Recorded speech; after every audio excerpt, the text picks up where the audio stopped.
Hi, I'm Erin Matthew with Academic Advancement in Home Tutoring, and today we're going to be talking about how to model fluency when you're reading with your child. And fluency refers to how your voice goes up or down as you read, how loud the volume is when you're reading, how smooth it is, and taking appropriate breaks. So if I were reading to one of my children today, this Apple Trouble book, what I would do first is to start looking through the pictures. This will help them with their comprehension later on, and it also helps them to be able to understand how to use the words that are in here appropriately. So I would start looking at the pictures, and we could talk about some of the funny things that are going to happen in the book and see if they can predict what's actually going on just based upon the pictures. After they've had a chance to look at the pictures, the next thing that I would do with them is to go over some of the words that I think that they're going to be unfamiliar with. In this book, for example, they probably don't know the word hedgehog, and so we would review that word and any other words that I think that they would need some practice on. After that, the next thing I would do is have them to start reading, and I like to have them read just one page at a time.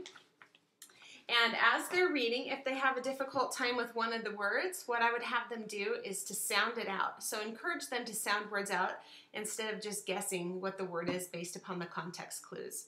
The next thing that I would do is once they have finished reading the page, is I will take a turn to read the page. And this is where the parent gets the opportunity to model correct fluency.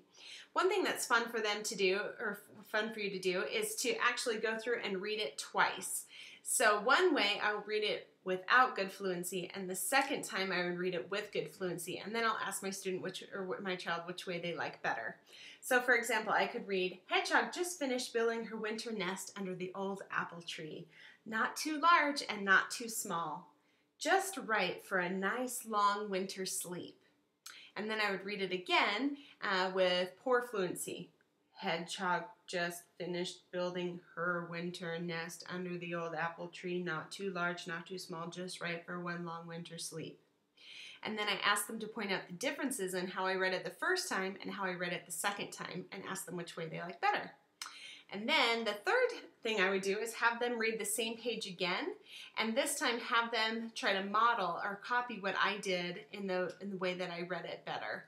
And that is a great way for them to be able to get an example firsthand of what good fluency is versus bad fluency.